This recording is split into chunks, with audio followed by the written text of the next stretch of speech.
welcome everyone to our newest episode of Gridiron Insights with Jeff and Trav.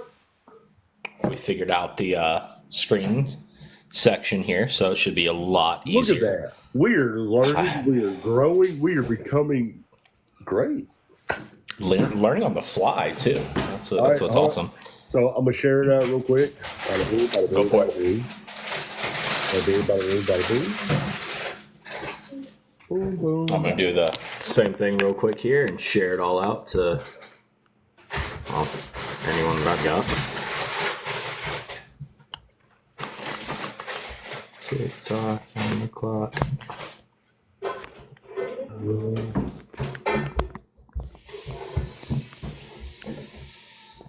You still there?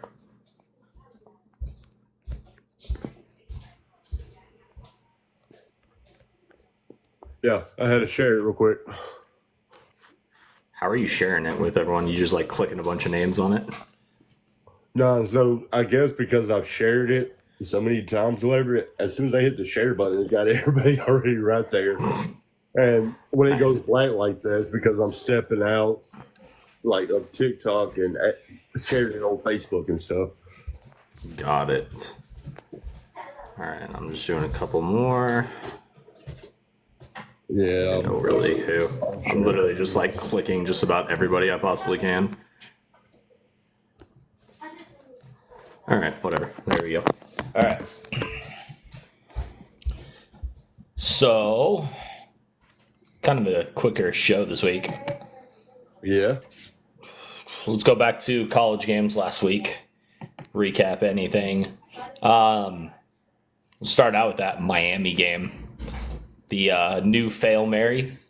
The new Fail Mary. Like, honestly, still so questionable. I mean, like, we know the biased opinion here is I wanted Miami to win that game. We know this. But yeah, like, I believe Virginia Tech was robbed here. Like, it was a catch. I'm not going to say it was a catch or not a catch, but I think whatever call they made on the field should have been the call that stayed. I didn't see anything on it that said it was a catch, but I didn't see anything that wasn't. And I know you and me, we were writing back and forth during it at the end, and it was like you could kind of see the ball moving, but you couldn't see it hit the ground.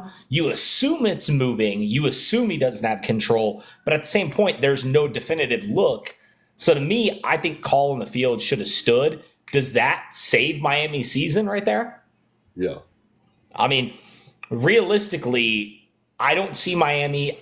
Maybe Clemson. Clemson's gotten their act together. Maybe Clemson might have a run at them, but to be quite honest, I just don't see anyone really taking Miami.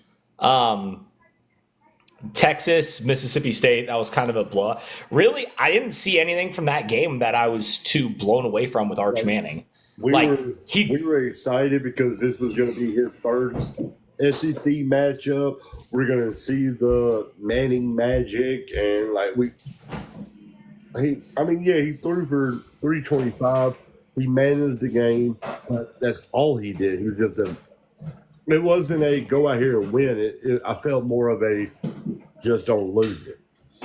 Real quick, I got one that commented. Whoever commented saying trade Etienne, Brandon, Laporta, and Montgomery for Nico, Gibbs, and Jaden Daniels. If you are getting Gibbs, Jaden Daniels, and Nico Collins, I would absolutely take that trade. For Etienne, I'm guessing Brandon is Brandon Ayuk, Laporta, and Montgomery. Yeah, I'm taking that because Daniels alone is giving you the power. Also, I mean, I'm looking at Jahmyr Gibbs putting up big numbers as well as Nico Collins. If I'm the one getting that, I absolutely would. Another one, should you take DJ Moore and Ford for CMC? I wouldn't touch Christian McCaffrey yet, just until I know if he's playing or not. But back to the college. Yeah, Texas, I mean, it was one of those games that Arch just kind of had he passed for 325, but it was a unnoticeable 325. Yeah. very quietly. Like I said, he didn't get out there and make the big plays that we kind of expected him to. It was more of a just don't lose the game. Yeah, and that's pretty much just how he went. I mean, it wasn't anything crazy. I wasn't blown away. Georgia, Bama. I mean, what a classic! I'd love to see, but here's the thing. It was a classic fourth quarter. The rest of the game, though, unless if you were a Bama fan, such as yourself, it really wasn't much of a game. You know, like it was. I'm still not sold on Carson Beck because Carson Beck ended with 439 passing yards, which is phenomenal if you see just that stat. But they were catch-up yards. Exactly. A lot of that was Bama up 31-3 or whatever it was at halftime, and it was a lot of zone coverage, cover 3, cover 2. It was a lot of prevent defense, and honestly, I'm still not sold on Carson Beck as a top quarterback. I'm not sold on Georgia yet. I still think Georgia has the possibility to lose to Vandy as well as Texas. I will say this, though. With this win right here, I think we have our first team that I think is locked into the college playoffs. And that's, I think, Alabama being locked in. And the only reason why I say that is with 12 teams this year, with 12 teams with the ACC not being what it was, with ACC, if you had Clemson, Florida State, and Miami all doing good, you could make an argument that there'd be less. But honestly, this is going to be one of those years where we're going to see the Big Four. We're going to see probably one from the ACC. We're going to see one from maybe one or two from the Big 12, and then one non-conference. Everything else is either going to be Big 10 or SEC. Yep. You're probably going to see 7 teams come out of the Big 10 and the SEC. And I think with Alabama taking out Georgia in this one, I think that locks them into the college football playoff. To me personally, they could lose they could lose to Texas. They could lose the SEC championship game. Like, I think either thing, I still think Alabama, with getting that win over Georgia, I think that gets them in. We'll see. Milroe looked good. That defense looked good. Ryan Williams obviously is an absolute animal. That kid is special. OSU, Michigan State. Still don't know really what to. I'm still in that same boat. I don't know what to make out of OSU. I want to say that they're a legit contending team, but we haven't seen them play anyone at all yet that you could definitively say they are a solid football team from start to finish. Yeah. We've seen them have very slow starts against certain teams that they should have blown out of the water. I'm not sold on that one. Yeah, this next one. Boy. I predicted it wrong. Trade Tyreek and CMC for Brees. Honestly, was it W.S. Scott? Tyreek and Christian McCaffrey for Brees. I mean, it depends if Tua is actually going to come back. If Tua is going to come back, you could see Tyreek's numbers go back up. As far as Christian McCaffrey, I'm still staying away because there's nothing yet that's been said he's for sure coming back. It's still up in the air. You're taking a shot there. Now, if you have Tyreek and CMC and you're getting Brees, that might be a good thing. Just whoever you're trading that to, I'd make sure they're not in contention. If they're 1-3 or they're 0-4 in the league, then you probably are safe to do it. But if they're already an undefeated or they've got one loss, I'd be skeptical on making that trade. Because if CMC does come back and Tyreek does start getting Tua, it's going to be really hard to overcome that guy. Ole Miss blew it. I get it. Jackson Dart, Ole Miss, they blew it. I get it. Hold up. No, I don't want to say they blew it because we kind of had the same conversation last week about the Georgia-Kentucky game, and Georgia barely pulling it off. And my question is, did Georgia and Ole Miss blow it, or is Kentucky coming? I will say this: Ole Miss blew it. I watched that game. I watched the first half of that game, and then we ended up having to go to a movie. The very first drive, Jackson Dart and Ole Miss went down the field. The very first drive. I think he started the game like 6 of 6. He had like 83 something yards and a touchdown to start the game. He then did not complete a pass the rest of the first half. Yep. What's up, Drew? And it wasn't because of Kentucky. The passes that they were trying to make and the stuff that they were trying to do, just it wasn't Ole Miss ball. It wasn't what we've seen Lane Kiffin and that team run. Yeah. They were trying to do these like across the middle and these quick outs, and that's not how they've won games this year. That's not how they played this year. Oregon walked all over UCLA. I wouldn't say walked all over. This was, again, one of those games where it got to like 21 and it kind of just stayed there. Yeah. Oregon got up, I think they were up by like 17 at halftime or something, and it kind of just stayed there. It didn't really go higher. UCLA never really got close. It was just kind of Penn State, Illinois, I didn't see anything on this game.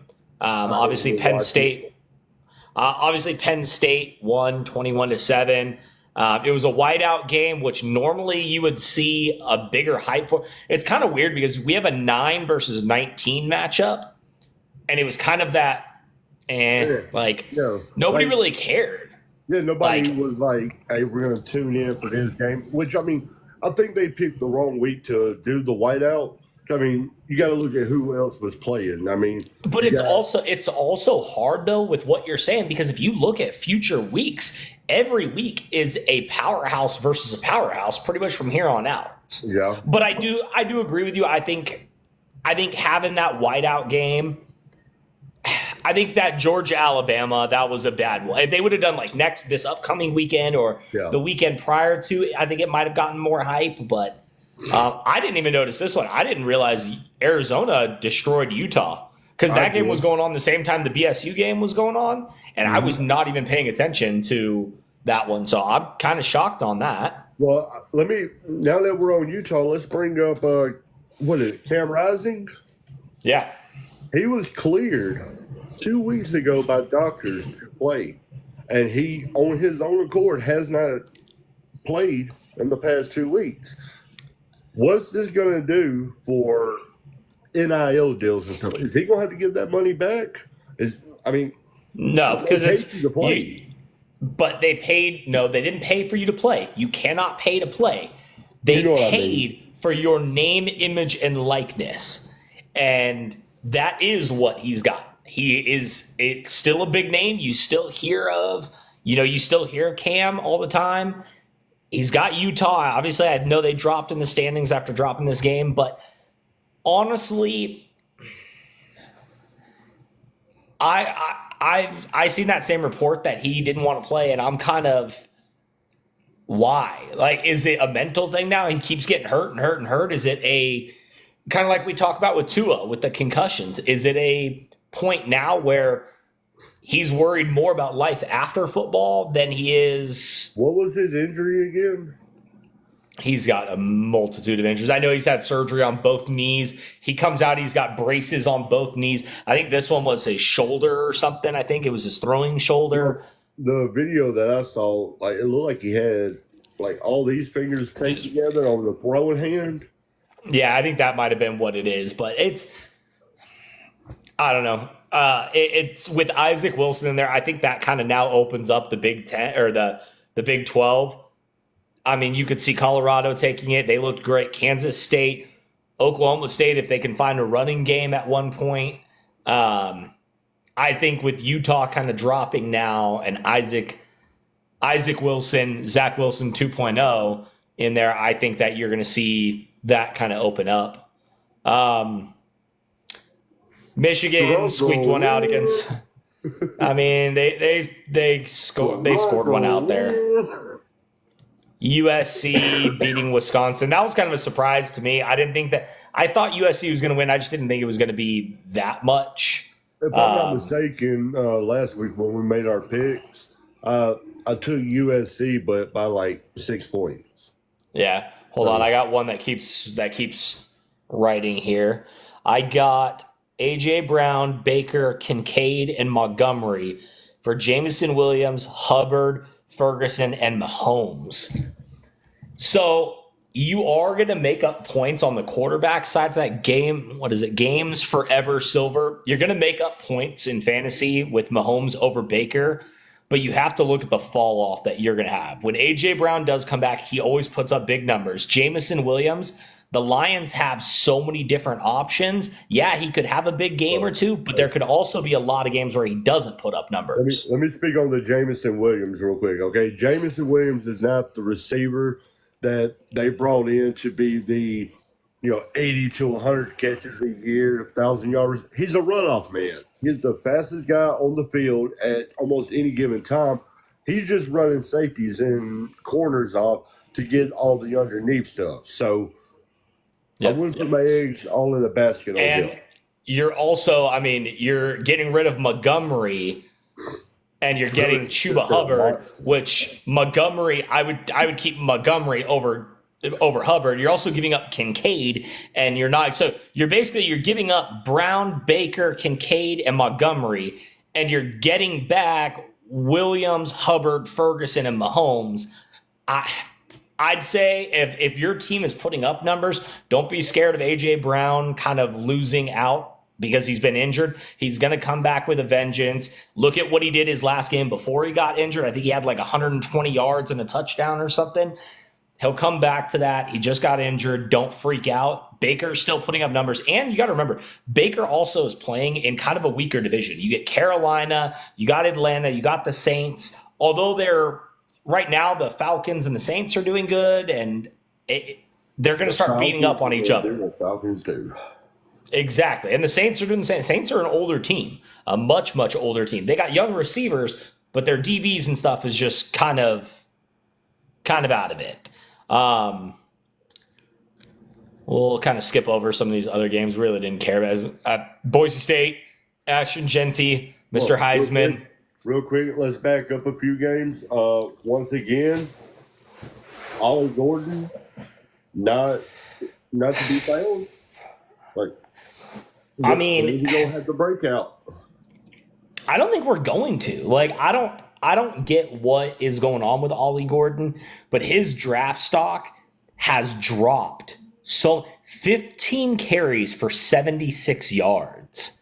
Don't get me wrong, the 76 yards is great, but you haven't broke 100 yet this year. You are behind the sticks constantly. He's basically Ezekiel Elliott, but for Oklahoma State. Yeah. But the other side of that running back is Ashton Genty, who is putting up Heisman numbers. How he is not Heisman numbers. Those are video game numbers. They are. Basically 900 yards rushing in 4 games and 13 touchdowns. He is projected, as of right now, he's projected to rush for over 3,000 yards. It was 3,362. Yeah, and then what was it, 30 touchdowns or something like that? It's video game numbers, and here's the scary part of it. This was the hardest part of their schedule. Washington State, Oregon, Georgia Southern, those were their hardest games. It's smooth sailing from here now. The only thing that's going to stop Ashton Genty is the fact that if Boise gets up too much, he's not going to play the second half. Yeah. That's what's the Portland State game. He had 189 yards or 176 yards or something like that in the first half against Portland State. No touchdowns because he only played the first half. And it's I hope that we don't just start benching him because I want to see him break records. I want to see him hit 2,000. You saw what his bet was, right, with BSU? Mm-mm. If he doesn't rush for 2K plus. Oh, geez. Yeah. He should. He's already halfway there with, 4 games into a potentially 13-game season. And if they count the bowl games and stuff, he's going to be up there even more. As far as our picks went last week, you went 2-1. You got Bama right. You've got Boise State's game right. You did get Auburn wrong. You did take Auburn. Oklahoma ended up pulling that one out. Still mad about that. I also went 2-1. I did lose the Ole Miss game, but I did get the Navy game correct. Navy absolutely destroyed UAB, just like I said they were going to. And then I also got another one correct, so that I know some people on the broadcast last week were saying to get off of that train. Well, guess what? That train won 48-21. Colorado Buffaloes, Mr. Dion out there showing them how it's done. I said it was going to happen. It happened. We move on. That's all I want to say. This week's game, I was honestly sitting here a little bit ago eating dinner, and I'm going through looking at this week's games. It's sad. Like, this week's games, I'm sitting here trying to figure out what my big pug upset of the week is going to be. I'm trying to find out just games in general. We'll start with kind of Friday night. Michigan State at Oregon. 23.5 is the line. I like Oregon, but watch Michigan State to cover this. Yep. The reason why is because who does Oregon play next week? They got that giant Ohio State game. Oh, okay. Next week. So watch for Oregon to kind of be, hey, yeah, it's Michigan State, but watch the backdoor cover. Watch Oregon being up by, 25 or so, and Michigan State getting that late touchdown, that late field goal that gets them to cover.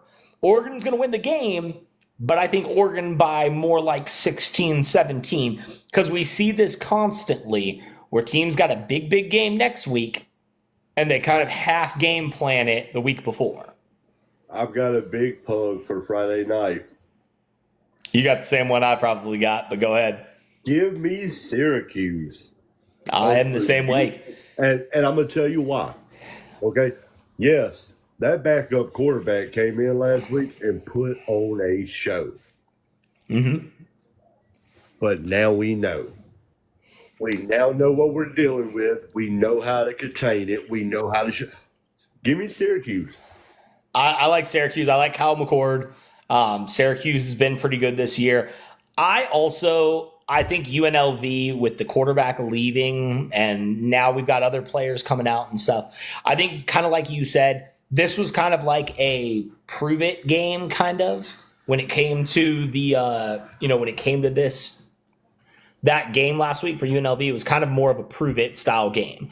You know what I mean? It was go out there, win us the game, and they did, to all their credit. Good job. But I think now it's kind of a thing of, I think Syracuse is going to be more there and more ready. That was the only big pug upset of the week that I had as well. Well, I do have one more. Okay. And based off of rankings, it's not going to be a big pug. But based off of the spread, Missouri beats A&M. Yeah, I agree with that. I think Brady Cook, same thing that we were talking about. I think Brady Cook didn't have a great game last week. Too loud? You know we got an Aggie in the house. She gonna come in and hit you. It's all right. Idaho lost the game last week anyways, so it doesn't really matter. They're playing grit ball. But yeah, I think same kind of thing that you were saying. My only fear for this is where that game is played, and that's in Kyle Field. Yep. We always talk about that one is always tough stadium, tough part to be there. But I agree with you. I think Missouri over Texas A&M is going to happen. I've got a couple of, I don't want to say they're not big pugs. I got wins that I think teams are going to do. They're going to beat the spread and they're going to win the game, but they're not 5-point plus spreads. Yeah. Let me say good night. 1 second. Yeah, you're good. Hurry up. Do, do, do, do, do, do, do. Trade Shakir and Zach Moss for Mike Evans. I get Evans. Depends on who you got as other running backs. So you're giving up a wide receiver and a running back to get one wide receiver back. The problem is going to be, one sec, I'm going to answer him one of them. The problem is going to be if you give up, this guy's got Shakir and Zach Moss, and he's getting Mike Evans. And I was saying that it depends on who your other running backs are, because you're giving up a wide receiver, you're getting a wide receiver, but you're also giving up a running back, and you're not getting a running back in return.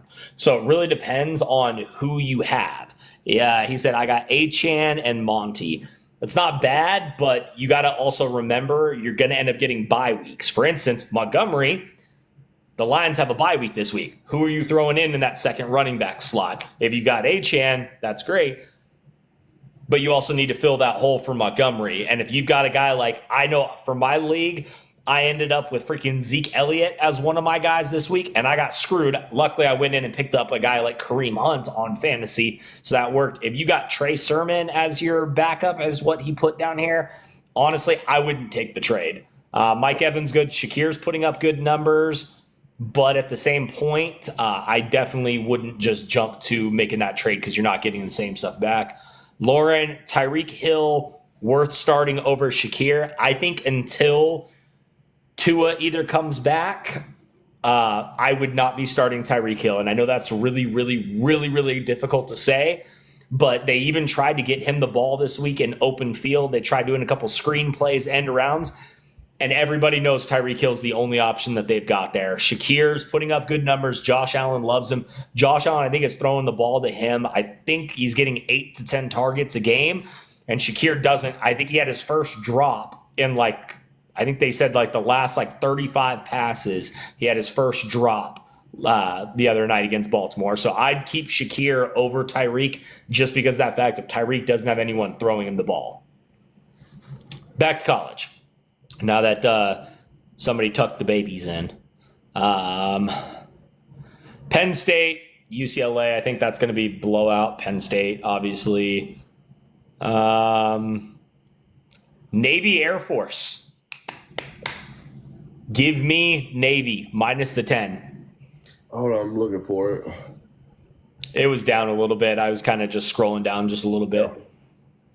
There's, like I said, there's really not that many games this week, and the games that are on there is kind of that don't really care. Well, so I like Navy here, but going down a few games on that list, I have another big pug. What you got? Jackson Dart meets his match with this freshman sensation at defensive end. South Carolina upsets Ole Miss. Lane Kiffin ain't going to go in and lose 2 in a row. Jackson Dart and them, they're pissed off. They let this one pass by. They're going to get it worked out. And that's not me just coming from saying from an Ole Miss side of it. I just don't see them losing 2 games in a row. But you never know. It is in South Carolina. But to me, I don't see it. I think Ole Miss wins this game by 20 plus. I think they're going to come out and show. Because you got to think, now we talk about the SEC teams. You got Bama, Texas, Georgia, and Tennessee. Ole Miss was right there with the 5th team. Now they lost one, and they didn't lose to a Texas. They didn't lose to Alabama or Georgia or Tennessee. They lost to Kentucky. So now Ole Miss has to go out and prove we deserve to be one of those 4 to 5 SEC teams to get in. You got to think there's probably only going to be about 4 SEC teams that get in. Yeah. I think 5, if you look at 5, then you go back to the Big Ten, and you kind of look at that and say, well, Big Ten's only going to send, 3? Because then you've got ACC, Big Ten.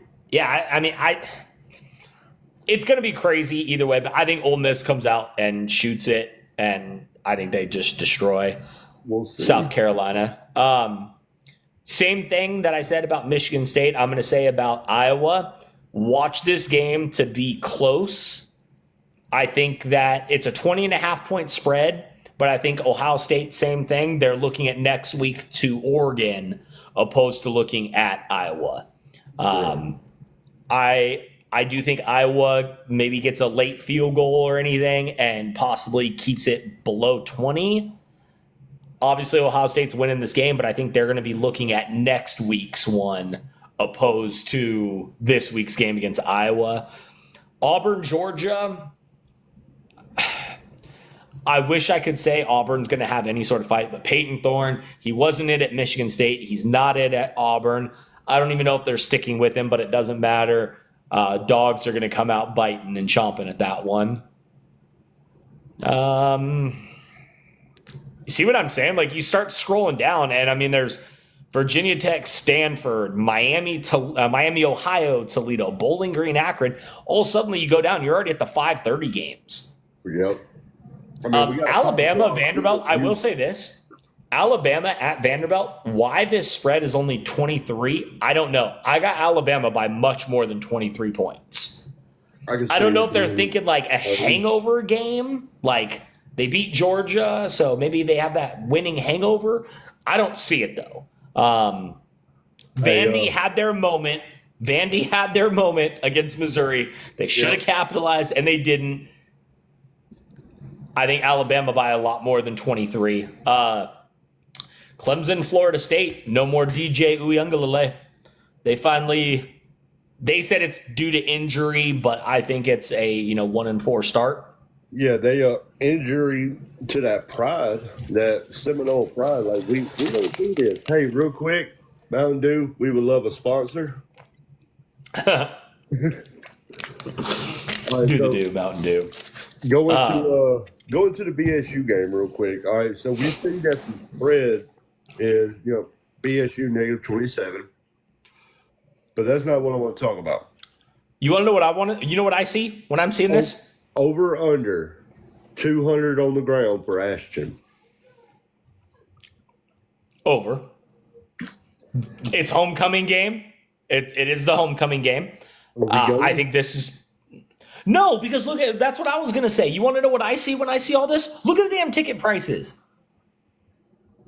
$121 freaking dollars. I can go see Clemson and Florida State for $26. I can go see Tennessee versus Arkansas for $44. USC, Minnesota for $34. But Boise State, Utah State, $121 freaking dollars. Get your crap together, Boise State. There's only 3,900 seats in that stadium. Common fans, if I want to take me and my kids and my girlfriend to go watch the game, I got to come up with $500-something just for the four of us to go watch a freaking football game. And guess where those $121 seats are? That's right, all the way up in the freaking nosebleeds. Do those $121 come with freaking binoculars? Because that's the only way I'm going to be able to see the damn game. Get it together, Boise State. We're not Alabama. We're not Ohio State. But I would like to point out, if I did want to go watch the Ohio State game, Iowa at Ohio State, $48. Georgia's game, Georgia-Auburn, $99. Yep. Still cheaper than you. I'd love to come and watch a game. I would love to, Boise. I would absolutely cheer my ass off for you. But guess what? The fact is, I could take that $121. Hey, how about gas money? Let's drive to Eugene. Michigan State and Oregon is $17 for tickets. To $121 freaking dollars. Now, bro. No, we aren't going to the game. You know why? Because I got bills. We've been to enough BSU games where you always got that ticket holder out front. It's irritating. It is so irritating to me because we are not a giant program team. And when you see these top 5 teams selling tickets for $20, $30, and ours are $121 freaking dollars. Well, hey, check this out. I'm looking at the Indiana Northwestern. They're $134. I seen that. I don't understand why. Those are the most expensive tickets. It's them.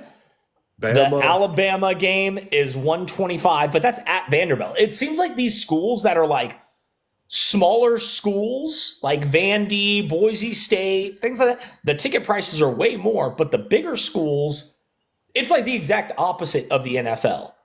They got Carolina Panthers are a crappy team. Their tickets are $6-something, but if I want to go watch my freaking Cowboys, I got to go and freaking donate a kidney. They have to get that NIL money in. I'll tell you what, NIL, Boise, you give us tickets to the game, I'll sponsor a player, probably a kicker, because I can't really afford much more than that. And by sponsor, I mean we'll offer like a 6-pack of Mountain Dew or something, depending on if Mountain Dew will come and do our sponsorship. Give me like the backup to the backup punter. that high schooler that you guys are recruiting right now, we're going to do NIL for him. And by NIL, we mean we'll give a shout out on the show. We'll have him on the show. I'll give you Mountain Dew and ramen. But yeah, Tennessee, Arkansas, that'll be a pretty good game. I don't know if I like Tennessee minus 13. That is a sneaky one where watch out for Arkansas to cover, if not even possibly win. They're at Arkansas. I didn't even notice that one. Minus 13 is not a lot. I could see Arkansas possibly covering that game and potentially winning it. Next one, Washington, Michigan. This is one of those ones where I told you it's not a big pug upset. Michigan's going to run all over Washington. I don't understand why Washington's favored by 2.5. They don't have the playmakers that they had last year. This isn't who's quarterback for Michigan. Are you really going to make me say it? Uh-huh. It's an orgy. Orgies out there quarterbacking for Michigan. But either way, like this would have been different. Rematch of the national championship game. But the fact is, nobody that was there for that national championship game is really back.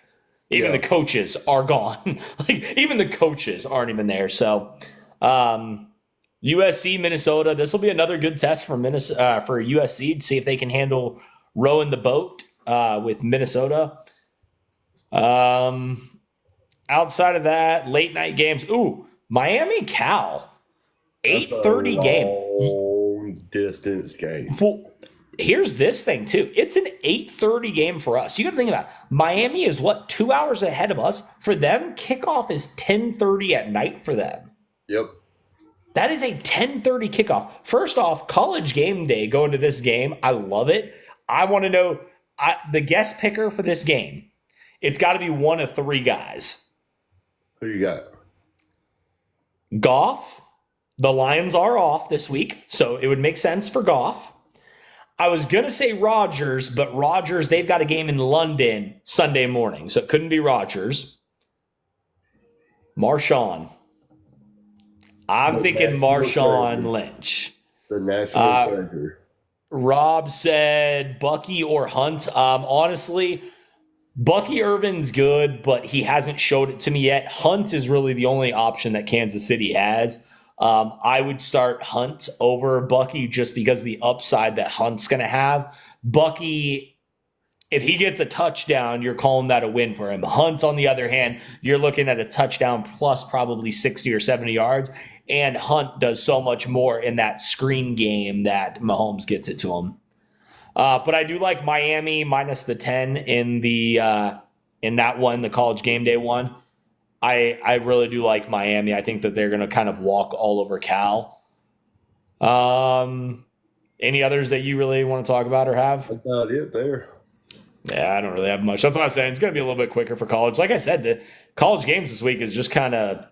They're there. Yeah, like they're just went so quick. There's really nothing. Next week, though, boy. Next week we may not be doing a review of next week. We may just have to go straight into next week's games. But let's go into last week's NFL games. Yep.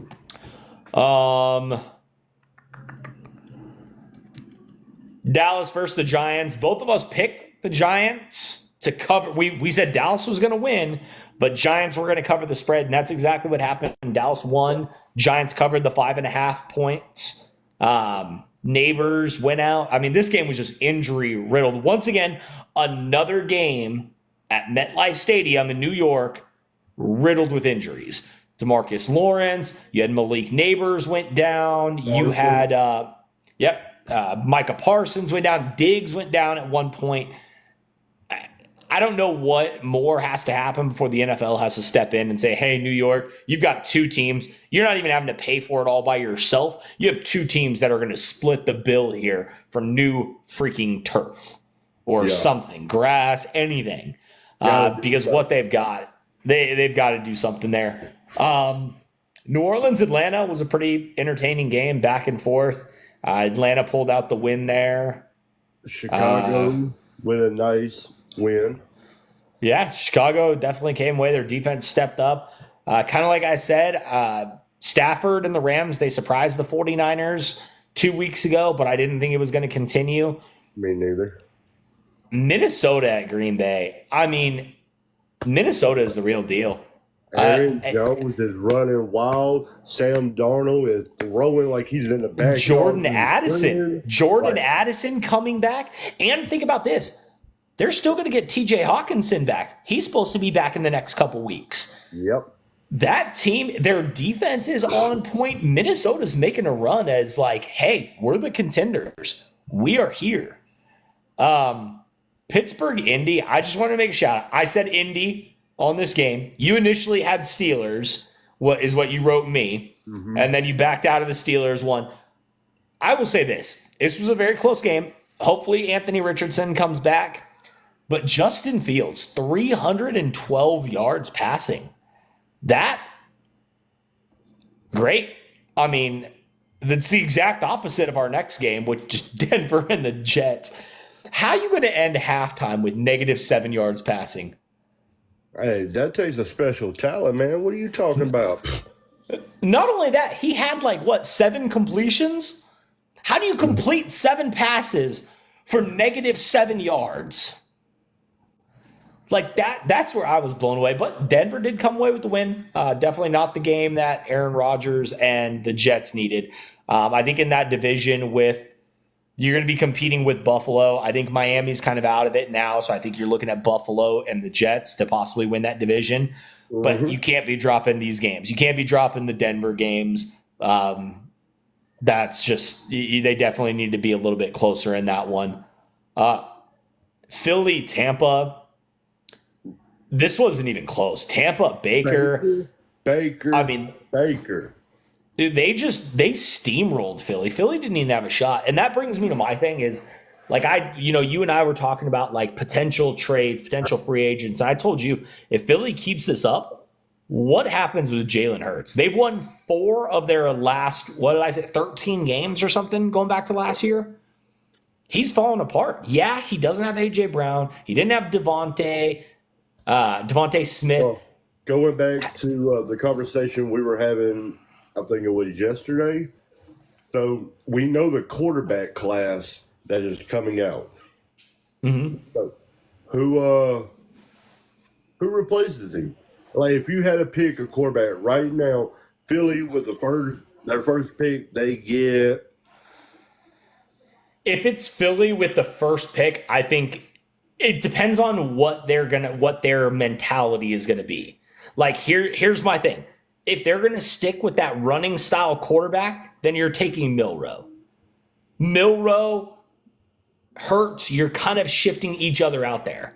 And it could be great. But if they're gonna try to change it to a passing quarterback, let's be honest. With Philly, with now having Saquon, you have the wrong quarterback in there. And don't get me wrong, I like Hurts, but it's just kind of like what we've seen outside of this week with Baltimore. Don't get me wrong, Baltimore killed it this week. But look back at previous weeks, it was kind of that thing of Lamar being that jealous sibling, no, I want the ball, I'm not going to hand it off. You know what I mean? You know what I mean? It was kind of like Baltimore, Lamar was afraid to give Derrick Henry the ball. He didn't want to call Derrick Henry's number. And that's kind of how I'm seeing it in Philly is Hurts, you have Saquon. You want a running quarterback when your team, for instance, look at Jaden Daniels, right? He doesn't have a very, don't get me wrong, Brian Robinson is not bad, but at the same point, you're running around trying to make plays. You're trying to pick up yards on the run. My thing is Philly, you don't need to do that now. You need a quarterback that can step back, hand the ball off, or step back and throw the ball because you have great receivers as well. Traded Tyreek for DK and Mike Evans. Good deal. That is a great deal, Tommy. Tyreek, in my eyes, is not going to be getting the ball much until they get a quarterback in there. So for me, I think that's a great deal that you got there. They know Jay, Ricard, James Cook, Worthy for Lamb and Eckler. Is it worth it? You have CD Lamb and Eckler. If you have CD Lamb and Eckler's not going to be doing much. We showed that. I mean, he got injured last weekend. Yeah, he ran for the touchdown and stuff, but he did get injured. He only had 3 carries. The week before that, I think he only had like 4 or 5 carries. To me, Cook and Eckler, you're basically trading each other off, kind of same amount of points, but you're getting Lamb and giving up Worthy. To me, I would take that.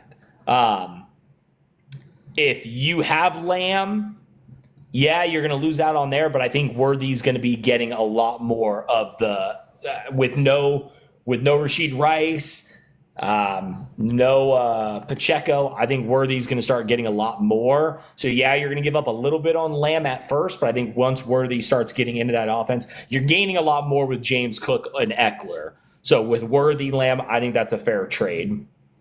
What else did we have? Cincinnati kind of put Carolina back in their split, their spot there. Houston, Jacksonville. Crazy. I told you during the game, like, is Houston's defense, are they in trouble? We do that. We have this happen all the time, okay? We have a team that a prior year just comes out of nowhere and kills it. And that was Houston last year. Yep. They literally had 2 of the top 5 picks. And we kind of looked at it and we were like, man, I mean, they may have a rough year or anything, right? They ended up having a great year. And now all of a sudden we want to crown them as Super Bowl contenders. Remember a couple of years ago, actually it was a little bit more than a couple of years ago. Remember when Jacksonville ran all the way to the AFC Championship games with LeGarrette, or not LeGarrette Blount, Leonard Fournette. Leonard Fournette. They were the team. And remember the next year, what did they do? Oh, that's right. Nothing. Remember when Cleveland, a couple of years before that, ended up making the playoffs and everything, and everybody said Cleveland is back. And then what they do the year after, and where are they currently at? You know, and that's my thing, is like everybody jumped on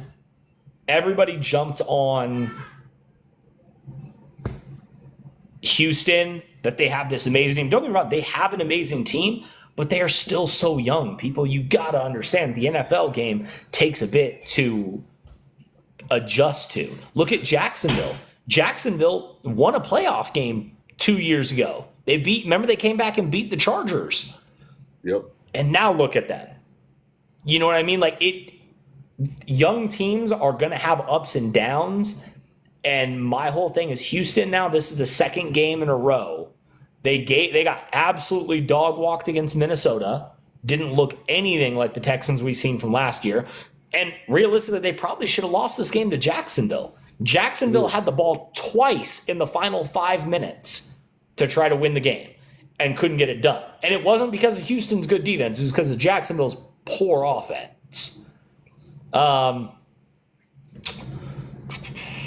Jaden Daniels. Rookie of the year. Rookie of the year? MVP, possibly. Possibly. I mean, you talk about rookie of the year. I know that we don't ever want to see a rookie win MVP, but at the same point, it's kind of hard to say what he's doing, the numbers that he is putting up and what he's doing. It's hard not to say that he could potentially be putting up MVP-like numbers. What is he, 84% completion percentage? His team has punted 1 time in 3 games. Yeah, I'm going to pull something up on him real quick. Give me 1 second. You're good. I'm going to take this moment to shout out our sponsor, Mountain Dew. Do the do. You know what? We always call for the do. While you're doing that, Jet traded Mixon and Baker for Bijan. What do you think? I wouldn't like it if you have Mixon and Baker to get Bijan. The problem is, and I always say this, you're giving up more than you're getting. You're giving up a running back. Now, Mixon for Bijan straight up, I could say yes for. But with Baker, you're giving up that. And I get you just wrote he's on the bench, but the problem is eventually your starting quarterback is going to have a bye week. Or if your starting quarterback goes down or anything. We've seen injuries at such a high level this year with guys that if you do that, who's in that free agency? Who's going to be somebody that can step up? And honestly, yeah, Purdy as a backup, Purdy is not much of anything without all of his weapons, including McCaffrey. My thing also, Mixon before the injury, was he killed it in this first game. Give him time to come back. Bijan, I like Bijan Robinson. I just haven't seen the numbers for him as far as like the touchdowns go. I think that's my whole thing is I just haven't seen. He's still kind of you know what he reminds me of? Another Falcon. Was it Calvin Ridley? Always put up great numbers, but then when you look at his touchdown, he's scoring 2 or 3 touchdowns a year. Sounds like Julio. Or Julio, that's who I meant. Julio Jones. I knew it was one of the Falcons ones. Yeah. Like, it was like, we'll get you down the field, but then we're going to let somebody else score at the very end. And Bijan, I mean, when he breaks it, that's great. But at the same point, like, there's a lot of times where he's driving them down the field, and then they're just giving it to somebody else at the end zone. What were you looking up, though, for Daniels? All right, real quick. For Daniels, we are at 82.1 completion. Only been sacked 9 times. But, I mean, that's a little high for 4 games. I'm not going to lie. But something I do want to point out about the Commanders' defense, they're playing some pretty good ball lately. Yeah. For a team that has only created 2 turnovers. They have 0 interceptions on that defense. They have forced 5 fumbles, but only recovered 2. And sack-wise, as a team, in 4 games, they got 8 sacks.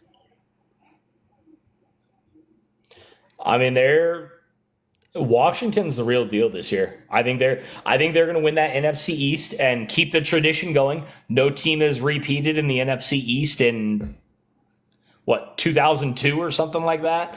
It hasn't happened in like 20 plus years, and I think Washington gets it this year. Shout out to the heart of that defense, Bobby Wagner, Father Time, still going hard at it. Real quick, one person said start 2, sit 1. Diggs, Higgins, and Wilson.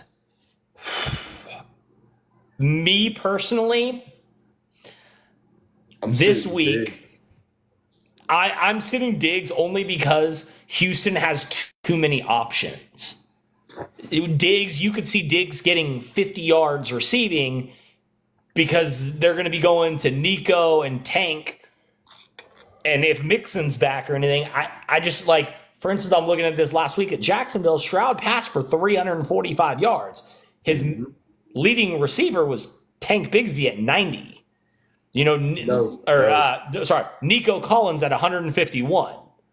Like, there's too many options that I'm just afraid Diggs isn't going to get the looks that he deserves. Higgins, I think the great thing about Higgins is with Cincinnati, everybody tries to double Jamar, and that leaves Higgins with one-on-one coverage. Now, your Wilson one, that's hard because they are going to London, and they're playing against Minnesota. And as much as I love Aaron Rodgers, if it's me, I probably would start Diggs and Higgins, and I would sit Wilson just because Wilson and Rodgers haven't meshed yet, and I don't think they're going to do it against one of the top defenses this week in Minnesota. Dobbins for Jacobs, yes or no? If you are the guy that has Dobbins and you're getting Josh Jacobs, absolutely, I would take that trade. Absolutely. If it's reverse and you have Jacobs and you're getting Dobbins, no, I would not take that. Dobbins, don't get me wrong, he had a great couple of weeks, but I think these last 2 weeks have kind of showed where they're going to be at more, especially with Herbert being injured. A lot of teams are kind of stacking the box and making it a lot more difficult for Dobbins to try to run the ball. Are you not getting any comments on yours for any questions? I'm the only one getting fantasy questions? Yeah. This person said, Everybody else is just Start. telling me, hey, Ooh, here's a good one. Brent asked, not that Brent, another Brent, asked Allen against Houston or Fields against Cowboys. Fields against the Cowboys because of I agree. the amount of I injuries agree. that Dallas Cowboys have faced on defense. You don't have Lawrence. You don't have Parsons. Trayvon Diggs, he was going up and down last week. So, I mean, yeah, I tell you, Well, Fields not just against the that. Cowboys. Not just that, but also, I mean, they gave up 281 yards to Daniel Jones, and you have Fields coming off almost a career best of 312 yards. Yep. So for me, I would start Fields even as a Cowboy fan. I would start Fields against the Cowboys instead of Allen against Houston. Another person said Allen or Darnold. I like Darnold. I think Sam Darnold, even though they're going against the Jets, I mean, Bo Nix won that game against the Jets last week. Sam Darnold has been electric this year. He finally got his receiver back with Addison. Justin Jefferson's playing great. Their running game is playing great. Might I add that Darnold is leading the NFL in touchdowns with 11 to only 2 interceptions. He is doing really, really, really good. And also, here's one thing to really think about. Aaron Rodgers has never played an international game yet. That's right, he hadn't. Because Green Bay never went international. Yep, Green Bay never went international. And because of that, we don't know how he's going to react to playing international. So that's another kind of thing, another kind of tidbit to throw in there. Aaron, I didn't even think about that till just now because Green Bay's never gone over there because they don't have an owner. We'll run through the rest of these games here real quick because I am exhausted and I want to get through this week and then go to bed. So I'm freaking tired. Speaking of that, by the way, after we talked on the phone earlier, after we were chatting back and forth, I have a job interview on Friday. Nice. Well, let me know how that goes because the offer is still open for you. It's just, I got to know before, too long. You know what I mean? We can't. I've got it Friday at 4:00 for Gatsby Glass. So we'll see how that. Staying in the glass industry, I hear you. It's pretty nice. I kind of like it. New England, San Francisco. San Francisco kind of just walked all over them. We knew that was going to happen. Cleveland Raiders. I'm honestly shocked that the Raiders pulled that one out. Devontae, it's already announced that Devontae is going to be sitting this week. I got one for you. Adams, Achane, and Dobbins for Barkley, Reed, and Jacobs. What one? So if you're getting Barkley, I like that. Huh? So he's getting Barkley, Reed, and who? Jacobs. I like that. Hold up. He get Barkley, Reed, and Jacobs for Adams, Achane, and Dobbins. If I'm reading that correctly, yeah. So again, with Achane and Miami, we've seen what happened on Monday night. Everybody stacked the box. The Titans literally had 8, 9 in the box at times to stop the run because the only thing they could do was little dump offs, little screen plays, or run the ball to Achane. Achane couldn't do anything. He literally did absolutely nothing on there. And I think you're going to continue to see that. You're going to continue to see teams keep stacking the box and making it very hard. Dobbins, I think the same thing with Herbert kind of going down and being injured. I think the same aspect that until your quarterback is healthy, guys are going to start stacking the box. You're going to see lower rushing numbers. And Adams, we don't know when Adams is going to play again. You know what I'm saying? Like, We really don't know. Christina on mine said Mayfield, Darnold, or Burrow. Please and thanks. If you're talking about who to start this week, no, Sam Darnold. Sam Darnold's been killing it. Yeah. Sam Darnold just started this way. I thought they were meaning like just in general Baker.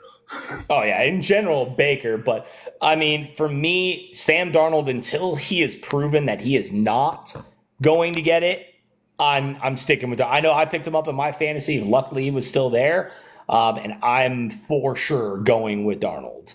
Yeah. Dude, I have so many questions that are coming in here. Trade Ferguson for Kelsey. I have Bijan, Brees, JT, AR-15, Jay Jetta, and Jamar in a 10-man. If you're getting Kelsey, I like that just because of the reason that with Kansas City's injuries, I think that getting Kelsey, I think he's going to be getting the ball a lot more. He's going to be getting a lot more looks. That's key injuries. I think that's a huge thing. This person said Downs, Atwell, or Jennings at flex. Let's jump to next week. I got to see the schedule. Everybody's wanting to know like who's going where. I'm like, I don't even know who they're playing next week. San Francisco is playing at Arizona, so for me, I like Jennings in that. I like Jennings against Arizona more than I like Downs against Jacksonville. Jacksonville kind of held Houston's receivers off pretty well. And Tutu Atwell, the Rams got – who did the Rams got this week? At Green Bay. I think Green Bay is going to come back with a vengeance. Trade Kamara for Bijan and Tyreek. I'll leave that one up to you. No, I wouldn't do that because, like we were just saying earlier, we don't know when Tua's going to come back. Skylar's not going to get the ball to him. Huntley couldn't get the ball to him. I mean, Kamara, he's the face of the Saints offense in a sense. I mean, he does it on the ground, through the air, but he's going to rack up your points. Yeah, I do agree. For everyone that's kind of joined in on the chat and everything and that's asked the questions, guys like Tyreek, although he's one of the top ones, if you don't have a QB that could throw the ball to him, there's no point in taking him. Yep. If I'm out there playing QB, I can't get the ball to Tyreek any better than Huntley can, it seems like. I can. Call me Miami. I mean, I could probably do a little bit better than Huntley could have done, but it's time to shine. I just, and don't get me wrong, Bijan and Kamara, I mean, it's kind of a toss up there, but I do agree. I think Kamara is more of the offense than what Bijan is to the Falcons. I think with the Falcons having Cousins out there, they're trying to be more of a passing offense. They've got young receivers. Mm-hmm. Even though they got a young Bijan, it just seems like Bijan is that guy that he'll pick up 70 or 80 yards, but he doesn't get the touchdowns for you. Yeah, that's up to Cordell and what's the Aguilar? No, Algier. Tyler Algier. Yeah. Algier. This person said, what should I do with Tyreek and Achane? Honestly, what you should do is find a sucker in your league that isn't really familiar, and he sees Tyreek Hill and he thinks, oh, sweet, I'm getting a top guy, and trade him and take it. Because the fact is, as we seen last week with Miami, teams are starting to load the box, and Huntley can't pass the ball. Oh, hold on, buddy. What do you got? Wow. Okay, so I had to do a little drag across the stream thing. I did too. Yeah, because it says inactivity. Yeah. Yeah, I did too. Well, we got to see here. What do we do with our hands? I don't know. Taco Bell 160 asked, Heisman, question mark. I know yours. No, you don't. No, you don't. You're going Cam Ward. I mean, yeah, well, honestly, Cam Ward is one of my favorites, but I really took time to do some research in the who you're going with. And you know who you're going with.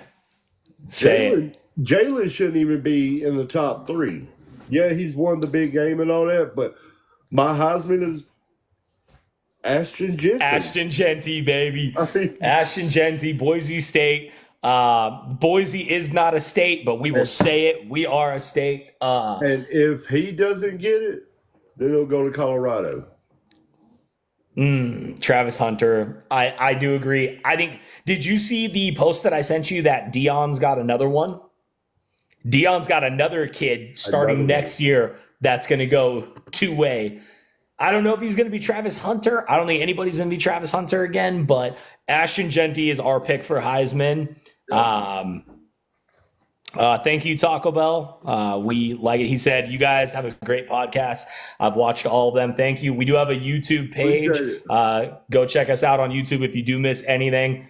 We try to get through these quick, but I think I'm going to start breaking them up into segments for YouTube where if you want to just hear about NFL's picks, if you want to hear college ones, we're on there. Yes, Tori, I know you watch all of them as well. Hi, Tori.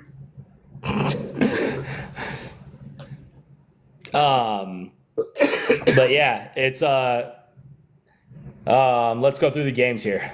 Let's get these. Tampa, Atlanta tomorrow. Good game. Really good game. It's Atlanta -1.5. I like Tampa. I think they've been on a roll. I think they've figured something out. Atlanta, I still think that they're trying to figure it out. Are they a running team? Are they a passing team? That defense, all those guys that they brought in right to begin the year, hasn't. Well, I don't know. Matt Judon has made a solid impact for that. I mean, it just seems like every time they show a highlight of the Atlanta defense, you see red arm sleeves. Judon is taking off. Judon's great. Don't get me wrong, but it takes more than just one guy on that defense. And the fact is that to me, Tampa's got too many options. And I think that Evans, Godwin, Bucky Irvin has stepped up. I love that because he's an Oregon guy. So I love that. And Baker has kind of got that swagger back in him. That fire. I think he's back. Exactly. And I think all these things with the Tom Brady stuff that's came out with him, the whole championships aren't for, well, what did he say? Something about take your kids to, we're not going to Disneyland or something. We're here to win championships. And I think Baker, that might have opened his eyes and saying well, I want that championship too. So I like Tampa in this game minus the 1.5. They got 1.5, but Tampa. Oh yeah, I mean Tampa. I got Tampa on the money line. I got Tampa to win. Yeah, same here. Taco Bell asked, "How you think about Cowboys?" I'm a Cowboy fan, so I love Dallas, but the problem is this: we don't have any running game. We brought in Elliott. Yeah, y'all do. Y'all run y'all's mouth every year. This our year. We do. But no, do I think we're going to beat Pittsburgh? Yes, I do think we'll beat Pittsburgh this week. Gross. But I do think that we are in trouble. I've honestly, at the beginning of the year, I had us winning 5 or 6 games. 3 might be kind of more closer, but we don't have a running game. And the problem with not having a running game is the fact that when you do that, teams can kind of start playing more of a cover 3 or prevent defense. And the thing about that is you then are forced to pass the ball. You can't run the ball at all. You're not pulling off, we don't have Pollard anymore. We don't have anybody that can really get out there and get us a 20, 25-yard gain. It just doesn't happen now. So I think that's what makes Dallas in trouble. I think that's why Dallas hopefully takes Genty with the first pick in the draft. Well, not the first pick, their first-round pick. Don't ruin his career. I think he'll be fine. But yeah. Let's go to the... Real quick, since you did say that. Ever since I saw Genty run the ball, he's going to be a Cowboy. I felt it since day one. Since last year. Oh yeah, he's gonna be a Cowboy. Yeah. Hopefully they don't screw it up and take Ollie. I've got two things real quick here. Love or Goff for my backup. Love. I think if you're going for fantasy points, Love. Now, if you're building the franchise, I like Goff. But I think if you're going for fantasy points, Love is going to put up a lot more than what I think Goff is. Goff, the Lions, they run the ball. So I think that once they get a lead, they run it and they run the clock. They have two great running backs. The other one that's here, worth it to trade for Devontae. Interesting one. Not until you know what I mean, he's not going to play. He's played his last snap as a Raider. We know that. I believe that as well. The question is going to be where he goes, because that is such a big thing. If he does end up going to the Jets, I think, yes, it would so be worth it. Him and Rodgers, we've already seen what they can do in the past, but there are some places. Real quick, I want to bring something up that you and I, we kind of had a debate about last night with Adams saying that he would not go, he will not be traded to like a division rival. Aaron Jones to Minnesota, Patrick Queen from Baltimore to Pittsburgh. I mean, we're seeing it a whole lot more. We're seeing it a whole lot more lately, so it very well could happen. Now, honestly, I do feel what you're saying, and I agree with it. He'll probably end up being in the Jets. But my question is, one, how long do we have Rodgers left for? Like, career-wise? Is it going to be a one-and-done with him? And then once Rodgers has left, are we going to have the same problem that we just watched him have in Vegas? I think for me, to answer that question, I think there's too many question marks to try to trade for Devontae right now. Depending on where he goes, it could be something. Raiders are notorious for screwing things up, and I think that's the problem. Is you could see them try to trade him to Carolina or something along those lines, where it's like he's not going to have. They could trade him to the Giants for all we know. Like, the Raiders are unpredictable. That's kind of my thing. One person said here, a couple that I've got here now, Elliott could give the Cowboys good yards if they gave him more carries, in my opinion. Rocky, here's the thing. He could give them good yards. Yards being the main thing. 5 years ago. Well, no, yards being the good thing. Yards is in like 2 per carry, because that's what he pretty much does. He gets the ball, he carries for 1, 2, 3 yards. Somebody taps him on the shoulder and he falls to the ground like a fish out of water. Would you trade Brees, Debo, and Waddle for DK, Diggs, Monty, Pollard, and Hawk? Absolutely. I absolutely would. Yeah. Yeah. You look at it like this. You go piece by piece here. Brees and I'm going to go Brees and Monty and Pollard together are better than what Brees Hall is in fantasy wise. Yep. Waddle and Debo, you're getting more with DK and Diggs, and then you're getting Hawkinson on the back end for when he comes back from injury. Yeah, I absolutely would. Taco Bell Texans to the Super Bowl, not going to happen. They need to figure out that defense. Should I start Jordan Addison or Xavier Legette? I have Jordan Addison on my league. I started him. I think Justin Jefferson will get oh my gosh, I cannot think of his name. Who's the corner from the Jets? The lockdown corner. Yeah, Sauce Gardner will be all over Justin Jefferson. That'll leave one-on-one matchups for Addison. I think he takes advantage of those. Chuba, Garrett Wilson, DJ Moore for Stroud and Mike Evans. I absolutely would take that. DJ Moore, although, yes, Bears fan, this one over here, Bears fan. Even he'll admit, you're opposite of me, the one in the gray. He's a Bears fan, but even he'll tell you DJ Moore has not put up the numbers like he should have this year. No. Chuba Hubbard, although he had a great game last week, look at the other weeks before, he hasn't really put up anything. And Garrett Wilson, I think he's still trying to figure out. I still think he's still trying to figure out him and Rodgers' connection. Hunt, Kirk, or Najee for flex. I'm going to guess it's Christian Kirk. I'm going Hunt.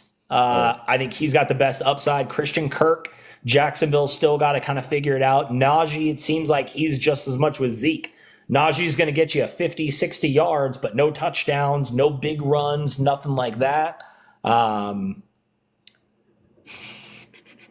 Jesus, every time I go to scroll up, there's more and more and more.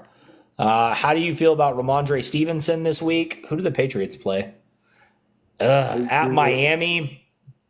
Or Miami at New England. I honestly like it. If you've got Ramondre, depending on who your backups are, I think New England's got a good shot to take out Miami. Miami's got a lot of question marks in the way that they ended last week and how their fans were literally booing them every single play in Miami.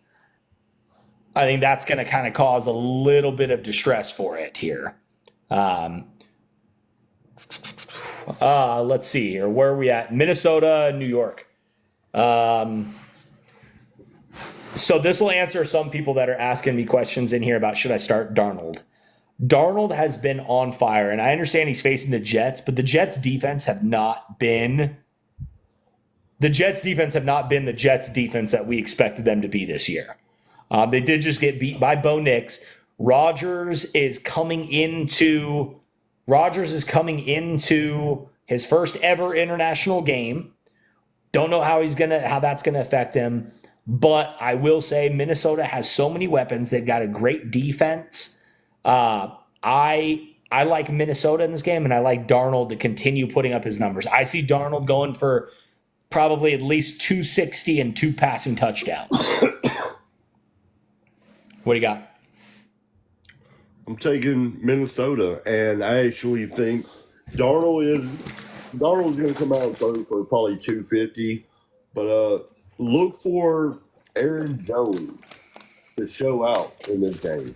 I don't think the Jets defense are going to be able to hang with such a versatile running back like him. So look for him to have 125 plus with maybe 2 in the end zone. Yeah, I agree. Carolina at the Bears. All right, look, Chicago, you lose this game, I might be shopping. You can come be a Cowboys fan with us? Gross. But Rocky, so you think starting Darnold over Burrow? Yes, I would start Darnold over Burrow. Joe seems to still kind of have that lingering hand injury. He took a huge shot in the game the other night, so I'm worried about that as well. Should I bench Jordan Mason and start Aaron Jones? So the problem with that is this. You're either going to start Darnold or start Aaron Jones. Do not start both of them because you then have your quarterback and your running back on the exact same team. Every play, if Darnold calls hike and hands the ball off, you're losing points because Darnold is not getting points. If Darnold throws it to anyone outside of Aaron Jones, you're losing points on Aaron Jones at that point. All right, I've got one right here for you as well. Go ahead. Chase for Kamara and Cooper. Now, this is Chase. Chase will be going up against that Baltimore defense this week. But you got to think fantasy-wise, you're thinking of not just this one game. Yeah. You're thinking of going forward. It was Chase for Amari and who? Cooper. Chase for Cooper and Kamara.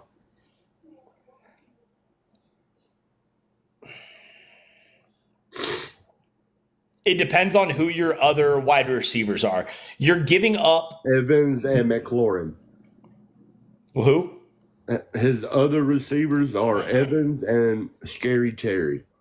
Who's your other running backs, though? Josh Jacobs and Swift. I would take it. The reason why I would take that is you're going to put Kamara in there over Swift. But your wide receivers that you have Evans, who's a machine already and doing it. Scary Terry and Washington are killing it on that one. You are getting Amari Cooper to be able to throw in there, which Cooper, he hasn't had a great year this year, but he is primed to be able to start doing better. With Jamar Chase. I do think that. With Jamar Chase, the problem is if Burrow goes down, they are done. Who do they have? Jake Browning as the backup? Jake Browning again, yeah. But we've seen you wrote me Burrow down because he took a massive hit. Yes, he's did. already got that lingering hand injury. It's one of those things to me. If you're talking fantasy wise, your running backs, Kamara is going to get you a lot more than what I think Jamar Chase will get you.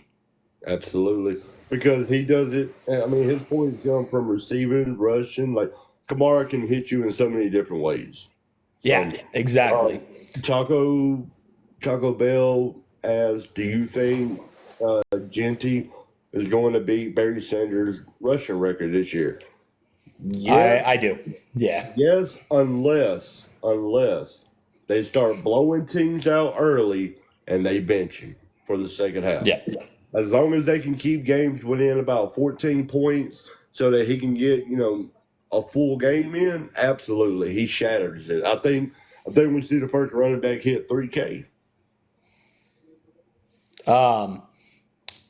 Gabe said trade Waddle and Walker for Ladd, Jacobs, and Pittman. I would not do that. I would keep Waddle and Walker. Kenneth Walker alone is, I think, enough. Even I would keep Kenneth Walker over Ladd, Jacobs, and Pittman alone.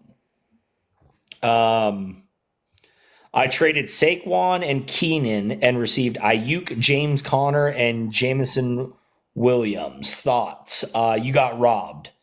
Saquon alone is more than those three. Yeah, Jameson Williams, we talked about it a little bit earlier. Jameson Williams will put up great numbers in 1 week, but then the next week won't really do much. Saquon has put up constant numbers nonstop, and that's what you want in that player. Ayuk hasn't been the same. Ayuk got that giant contract and hasn't done anything.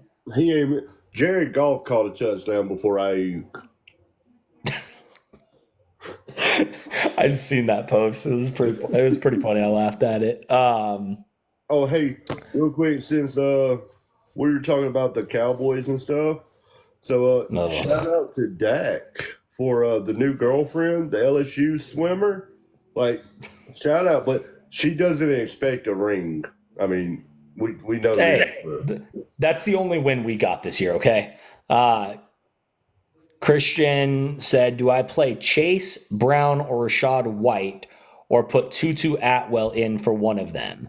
I mean, if it's me, I'm staying away from Rashad White. I think because you got Bucky Irving with Tampa Bay has been doing pretty good. If A.J. Brown plays, I'm playing Brown.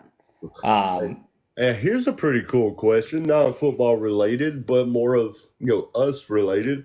Question to the podcast: will you guys ever have like a podcast place together, like big podcasters? And I'm assuming what he's saying is like, are we going to be together at any point doing our podcast and all? And we've talked about possibly being at a BSU game, going live. We've talked about if we can afford it. Yeah, if we can afford it. We did chip jollies, but we talked about, in 2 weeks we have, one of the greatest college football weeks that we're going to have. We've discussed coming together for that, maybe doing a live during some of these bigger games. Like, it's all by ear right now. It's our first time doing this. We're only on episode 4, I think. Because it's week 5, but one episode we couldn't get it, so we just sat here and BS'd the whole time. So this is our 4th taped episode. For anyone that is on there, the link is in our YouTube. Quit talking over me. The link is in our YouTube. So we do have a YouTube channel where you can click the link and all. And I mean, as of right now, it's two buds having a good time discussing football. We've talked about this for the years that we've known each other, and we're finally making it happen. So, but Also, we do outside of thank y'all for football, being by the here. way, outside of football, playoff. It's playoff time. Let's go Dodgers. Let's go Whatever Dodgers. that Yeah. Let's see. What are we at? Oh, Chicago. You said you're going to become a Cowboys fan now, right? I think that's what I heard. You know what? I've become a Cleveland fan. Not for real, but Chicago, like, here's a chance now. I mean, Caleb, you threw over 300 yards last week. You showed glimpses of why you were the number one pick. Here is your beat up game. This is a game where you're supposed to just show out. You have pretty much a healthy offensive whole front coming back. You'll have Allen out there. You'll have Moore. You'll have Roma Dunze. You'll have Cole Kmet. Swift is coming. I mean, you have every weapon you need around you right now. This is your game. Like, I see that the line on it is Chicago -4. If Chicago don't win by at least 12, there's something wrong. Yeah, I agree. I do think Chicago takes this. Carolina had their good week. They've got their win. They're not going to finish 0-17. But I think what we've seen is what we've seen. And I do like Chicago in this -4. Baltimore at Cincinnati. Baltimore absolutely destroyed Buffalo. Like, it wasn't even close at all. One person's blowing up here. Caleb or AR this week? I'm taking Caleb just because we don't know the extent of Anthony Richardson's injuries. We don't know how long he's going to play, if he's going to play. We don't know how bad that injury is. So for me, I'm taking the safe bet and getting guaranteed points with Caleb, opposed to AR. You may not get points for him. Real quick, for the extent of AR, Richardson was listed as limited participant in Wednesday's practice due to a oblique strain. Yep. So, but I mean, we've seen oblique strains keep guys out for who was it? Who had the oblique earlier? Yeah, Quinn Ewers. Like, and I know it's college, not pro and stuff, but at the same point, like, the way I look at it, like, an oblique will do that. So to me, I look at this and I'm saying we don't know what numbers Richardson's gonna put up. Like, you know what I mean? I went to the gym not long ago and we did a pretty extensive oblique workout. And bro, I went to try to wipe and man. So good thing this is after dark. All the kids should be asleep by this point now. No, but I just, to me, take the safe points, take Caleb. Trade Kamara for Bijan and AJ Brown. Hold up. Kamara for Brown and who? Bijan. No. I'm with him, honestly, on this. Kamara is too valuable for fantasy. Yep.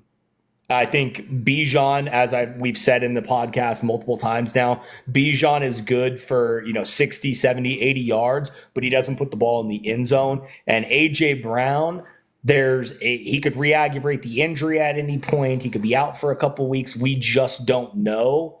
So to me, I think taking the safe bet, keeping Kamara, who's been on fire and is going to continue to be. He's the main aspect for New Orleans.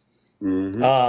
But what do you got on this Baltimore-Cincinnati game? It's Baltimore -2.5. I think Baltimore's defense has shown up, and honestly, I think that Cincinnati, I think it's going to be lucky if Joe Burrow walks out of here without crutches. I think Baltimore figured out how to have Lamar and Henry on the field at the same time. Henry with a 200-yard game last week. And, I mean, I don't see Cincinnati being able to contend with that. I mean, yeah, they have. What's the big defensive end they have right now? What's his name? Hutchinson or For Cincinnati? who? I have no idea, honestly. You're the defensive guy in this. Yeah, I'm the offense. he's one of the. I mean, he's a great. Hold on, I'll just pull it up real quick. I got it right here. Trade Jacobs for Scary Terry and Javonte PPR. I have CMC, Chubb, Kieran, and Bucky. I wouldn't get rid of Josh Jacobs. Josh Jacobs is really Josh Jacobs is going to put up more. Scary Terry, although he's doing good. Javonte Williams, you're not getting your backing for losing Jacobs. With CMC, you don't know if he's going to be playing. Chubb, same thing. You don't know when he's going to be coming in. That leaves you with Bucky and Kieran.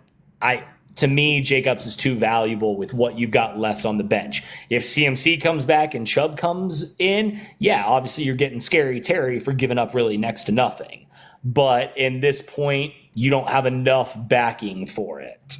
So back to Cincinnati. So they do have Trey Hendrickson, former Saint, and I mean he is a absolute unit that doesn't get the recognition that he deserves. But Henry is Henry, and Baltimore seems to have figured out how to have those two together, and it worked. And Cincinnati is just not going to be able to contend with a Henry Lamar 1-2 punch. Yeah. It's not going to happen. Yeah.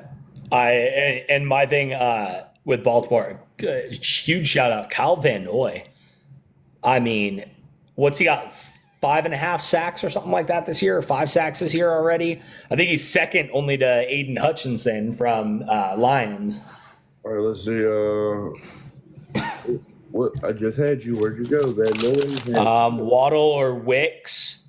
I'd probably say Wicks on that, just because Waddle doesn't have a quarterback to really be able to throw him the ball. Van Noy has 6. 6, yeah. Like Van Noy, that Baltimore defense, like I said, the way they were headhunting against Josh Allen, I think, like I said, Cincinnati, it's going to be lucky for Joe Burrow to walk out of that stadium. Absolutely. So I got Baltimore. Talk about watch this game end up being like the best matchup of the weekend, but I think a dud matchup, Miami at New England. It's New England -1. Honestly, this line is perfect because this game is really a flip of the coin. Can we see Drake May in this game? If you're going to put him in, this is going to be the game to do it. Against a depleted Miami team.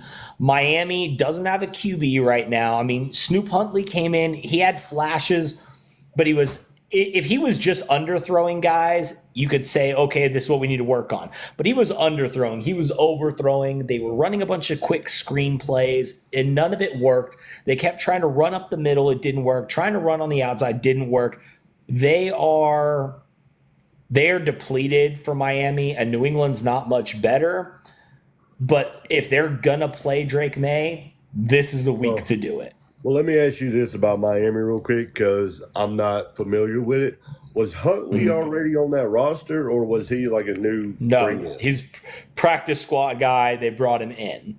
Okay. So don't get me wrong. He is going to have a full week now, a full out practice of learning the playbook. See where I'm going? I do, but at the same point, until he proves it, I'm in this game. I'm going to take New England.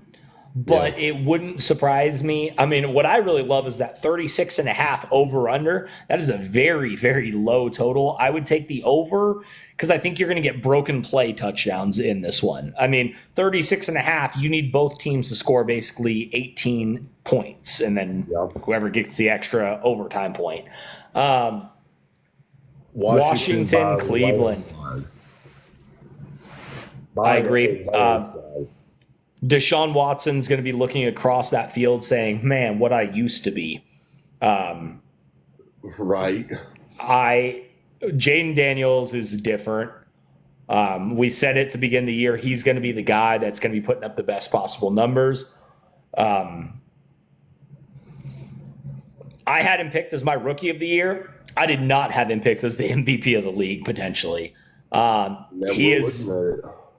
He is doing something. I mean, he is about to be able to take Washington to 4-1. I do think he does take Washington to 4-1. It's not just defense; it's offense. Special teams comes in. They won a game a couple weeks ago against the Giants with just field goals. They haven't punted in forever. I mean, do they even have a punter on the roster anymore? Let's be honest. This is the best thing that's happened to Washington since the White House was built. No, they've had some good moments. I mean, they did draft, the legend, the GOAT, Sean Taylor, God rest your soul. But yeah, look at what they did as a memorial to him. Give me a couple hangers and I could make a better one than what they did. Oh, wait, that's what they used, is a bunch of hangers to do it. But yeah, Washington all day on this. Indy, Jacksonville. I like Indy, regardless if it's AR-15 or whether it's Footsteps Flacco. I think either way, I think it works out. My question, Jonathan Taylor was on the injury report and was questionable. I still think he'll play. And if he plays, definitely Indy. I think they're an upset here because they got Jacksonville -3. Yeah, Jacksonville showed up against Houston, but they're not going to be able to continue to show up. Indy's got a great defense. They got some young playmakers. Jonathan Taylor has been killing it this year, and I think he continues. But watch out if Flacco does play. Watch out for Flacco throwing north of 270. I agree with that. I mean, so Flacco, yeah, he ain't going to be all flashy like what we're used to seeing with these newer generation quarterbacks. He's old and rugged. He's going to get out there and very methodically move you up the field. And he's going to protect the ball doing it. So I see him, 270 with maybe 2. And maybe getting sacked, fumbling once, because we do have to remember who is on that Jacksonville defense. I mean, you got the other Josh Allen. The other Josh Allen. And then, oh crap, what was his name? Trayvon Walker. Right? Yeah. You got some guys that can get to him, and that Indio line ain't what it used to be. So no. Somebody said thoughts on Najee this week. My thoughts on Najee are pretty much the same thing it is every single week. He's going to get you 40, 50, 60, 70 yards, but he doesn't break one. He doesn't get the long touchdown. In order for Najee to get a touchdown, Pittsburgh's got to be inside like the 2-yard line. And even when they do that, they kind of call Fields' number nowadays. They don't really even run it in with Najee. When was the last time, like realistically, think about it. When was the last time you heard Najee run for a 25-yard touchdown run? It doesn't really happen anymore now. Like Najee is kind of like, I hate to say it, he's kind of like a Zeke Elliott. Like he's good for a ground and pound of 3, 4, 5 yards at a time, and he's going to wear down the defense, but he's not a home run hitter. All right, so Najee for the year in 4 games has 68 for 228, 0 touchdowns. Yeah. But 4 games, and he's got what'd you say, 228? Yep. 4 games at 228, you're basically looking at right around about like 57 yards on average per game. Yep. Like that's not good. One person said, "What's the deal with Swift?" Overpaid. I mean, not just that. It's a rookie quarterback. You know what I mean? Like, it's a rookie quarterback. They're trying to figure it out. Swift showed up last week. He did finally show up and play good last week. Give him some time. It's a whole new system. DeAndre Swift, he went from the Lions to the Eagles. He's on his 3rd team in 3 years now. Yeah. Right? Like, give him some time. Let him learn the offense. He's learning an offense just like all these other guys are that are going into that team. But they're trying to start it with a rookie quarterback. Should the same person said, should I start him against Carolina? Yeah, I do believe so. I think you start DeAndre Swift against Carolina. Carolina doesn't have a good front. And also, I do think the Bears win this game handedly, which means I think the Bears could be up by 10 or so. So at that point, they're going to try to run the clock. They're going to try to control the tempo, control the clock, which means a lot more running the ball for DeAndre Swift in my eyes. Let's see. Buffalo at Houston. Oh, I'll let you start out on this one. Well, hey, you know what? Houston is going to put up points. That's for sure. But the question is, can they prevent points from being scored? Yeah. Last year that defense was, that defense was mean. They played with attitude. This year is kind of like going through the motions. I mean, I like Buffalo to win this. Although, and if I end up leaving the Chicago Bear fan base, I'm going to go to Houston. That as close to Dallas as you're going to get. But I see Buffalo taking this, but I see it by at least a field goal. I see the same thing. I think that when we talk about Houston, they're going to put up points. Buffalo's also going to put up points, but I do think that Buffalo's defense is just slightly better than Houston's, and I think that's what gets Buffalo that win. Real quick, one thing that we do need to point out about the Buffalo team, though, is you're not going to have Von Miller. So ridiculous. It's all right, though. It's Vaughn's kind of more out there for the veteran leadership and stuff, but I still think Buffalo will get it. He still can turn the game around. He can. So both of us got Buffalo on that one. We kind of correct on point with both of our picks here. Yep. Vegas going into Mile High. They got Denver -2.5. I like Denver only because of the reason of everything that's going on with Vegas. So the head shake is not for Denver, okay? I agree. Mm-hmm. Denver is going to win this game by a hell of a lot more than 2.5. Like, we all talk about, we all hear about the that breakout welcome to the NFL game. You're looking at it for Bo Nix. I can see that. Look, Bo Nix passes for north of 250, probably 2 in the air, but look for 85 on the ground from Nix alone. I don't know if I'll see him doing 85. I could see him doing probably about 40 on the ground with a touchdown and then 2 through the air north of 350, like you said. I just think Denver's defense is really good. They held Patrick Surtain. Yeah, and that's the thing is, without Devontae, where is Vegas going to go to? They receiver. I got it right here. Great question. So, their leading receiver, who do you think it is? Brock Bowers. One thing real quick here. Chris wrote, starts Lamar, Allen, or Daniels. My first thing is how you got all three of those on one fantasy team. That is phenomenal. If I had to pick who I'm starting out of those three, it's Jaden Daniels. Until he has proven differently, he's been the most consistent player, the most consistent getting the most points.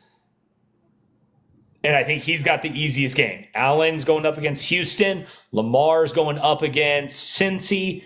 And you got Jaden Daniels out here getting ready to face Cleveland. And let's be honest, Cleveland, and while we're on the topic of the Raiders, Cleveland and the Raiders, two defenses that starting the year were supposed to be phenomenal, and both of them have just underperformed. Yep. Jacoby Myers was the next receiver. And I think, Jacoby Myers, Surtain locks him down, so then who do you got?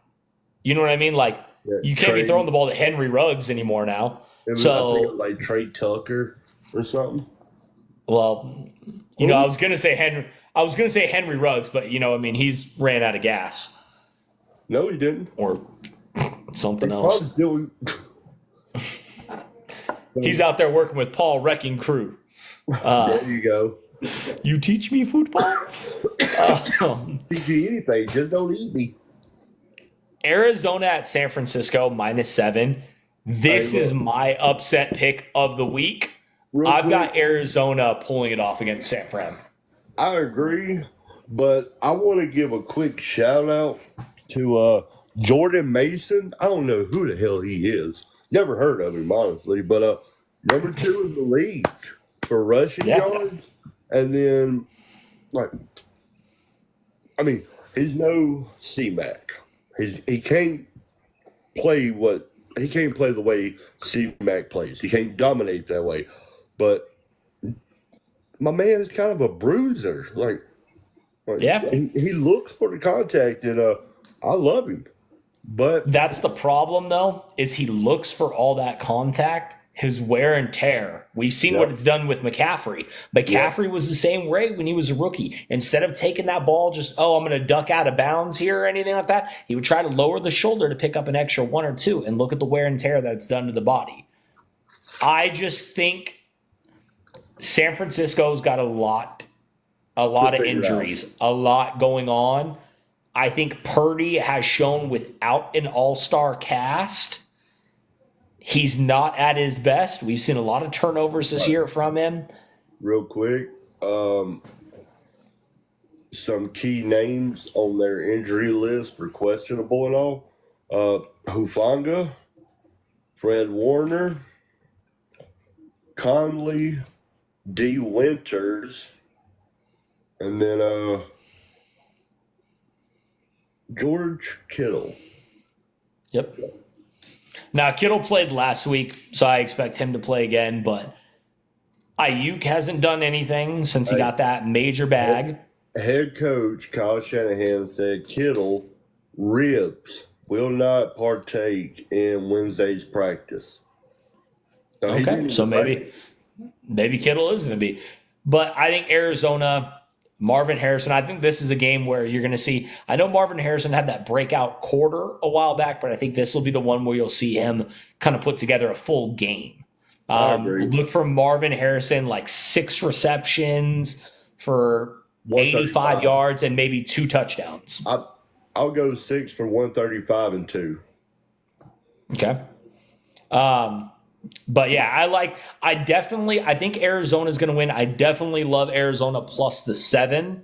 I don't know why this line is at 7, but it's a divisional game. These divisional games in this side, we see it when San Francisco goes to play against Seattle. We see it when Seattle's got to go play Arizona. I just think that it's going to be a closer game. I do have Arizona pulling off the win, though, in it. Mm-hmm.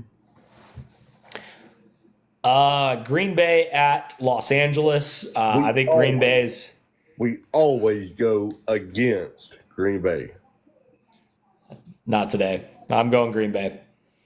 Give me Green Bay -3. Jordan Love came back.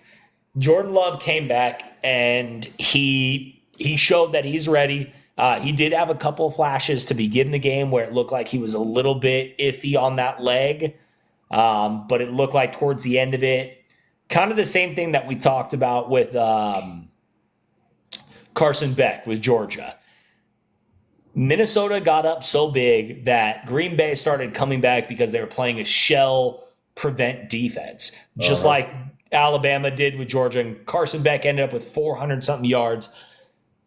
Jordan Love ended up throwing for 392 or something like that. And it wasn't because he was killing it. It's because it was a shell defense. But I think that shell defense helped his confidence that knee is good and it's good to go. Watch for Green Bay. I think Jordan Love's going to have a big game. The Rams defense is not the Rams defense of before. Their offense definitely is missing dang near every single piece outside of Stafford and Kerryon Williams. I like Green Bay in that one. Giants making the long. We talk about Miami having to come all the way over here to play Cal. How about New York having to make the long trip all the way over to Seattle? Just to get their butt beat. Because you are not messing with Seattle this year. Like, New York, hey, No. all right, so we all know that Dexter Lawrence and I, we communicate on Facebook and all that. You know, yeah, I root for him. I root for Neighbors.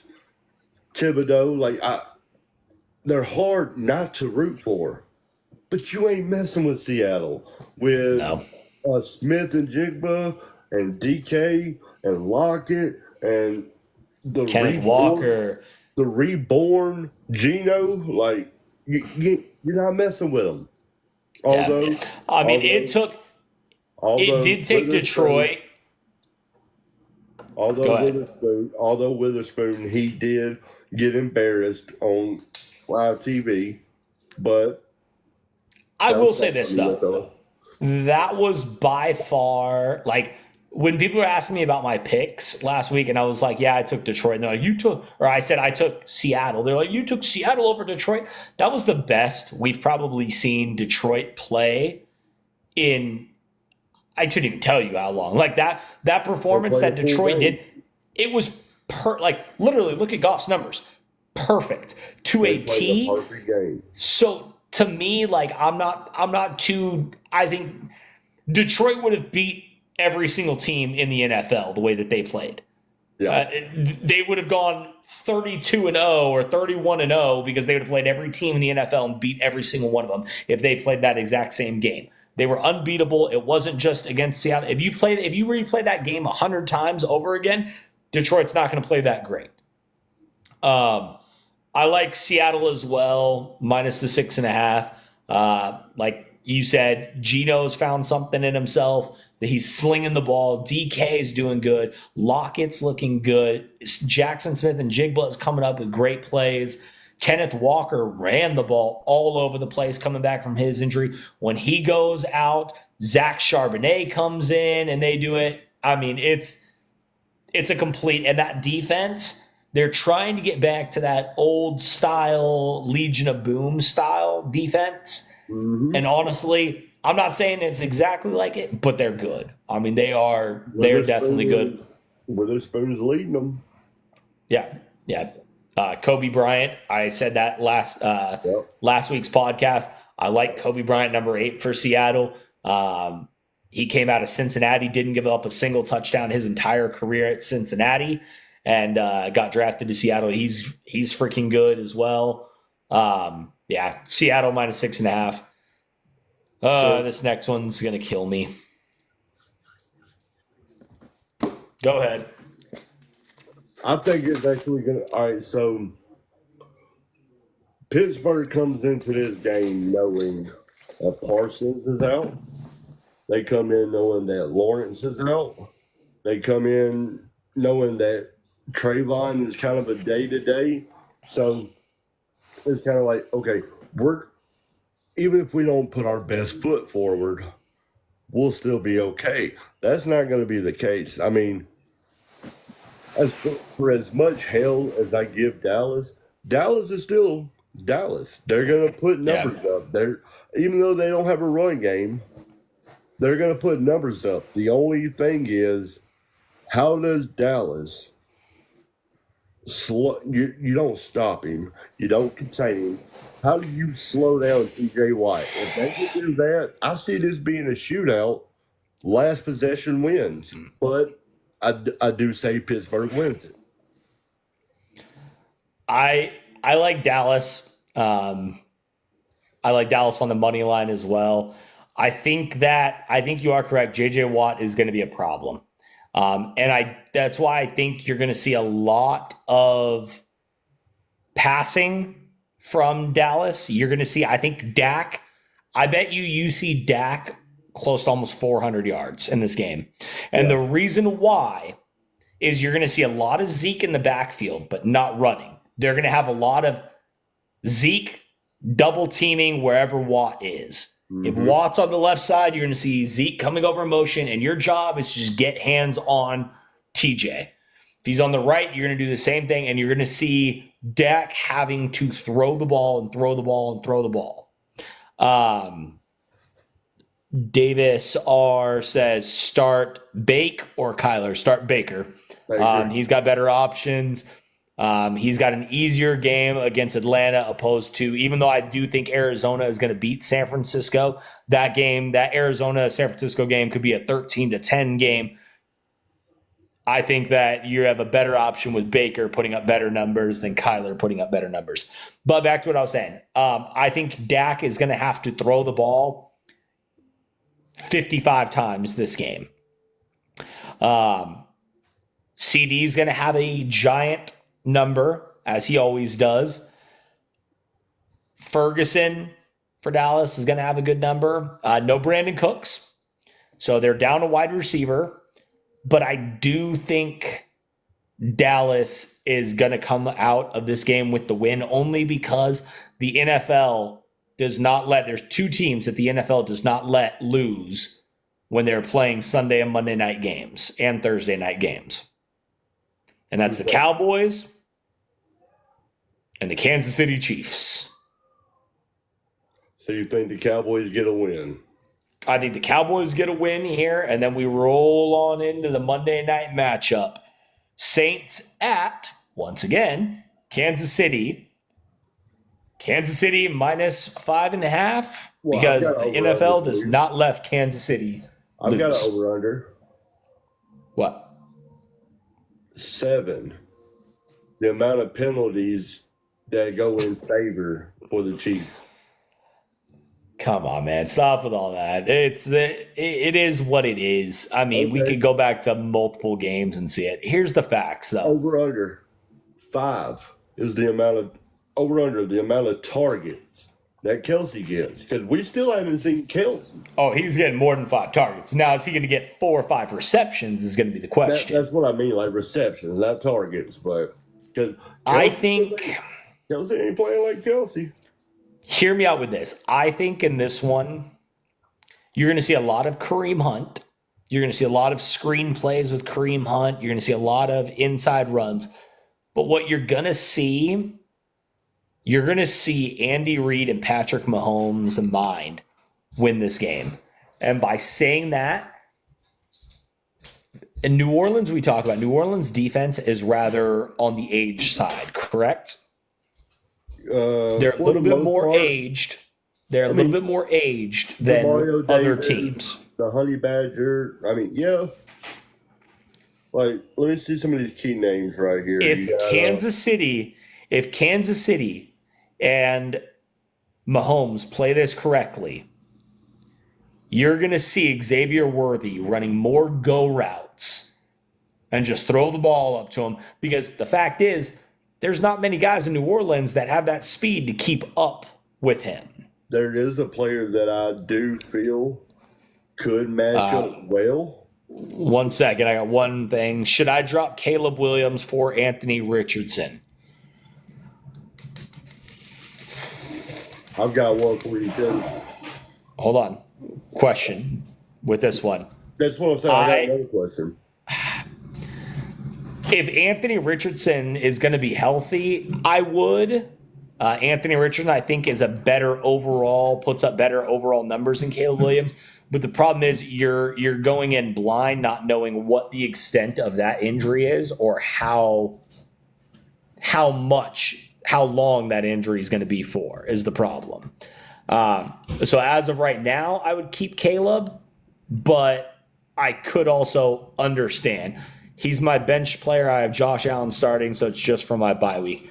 If it's that, then I would take Anthony Richardson to him. I would snag up Anthony Richardson only because then nobody else in your league gets Anthony Richardson if he's your bench guy anyways. Mahomes What's yours? Over Baker. This week, Mahomes over Baker. Yeah, I think so.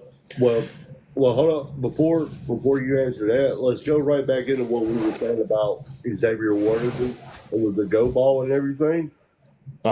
Speed for speed, it might not be there, but I think the coverage skills make up for it. Let's see Kool-Aid and Worthy fight it out. A little rookie on rookie.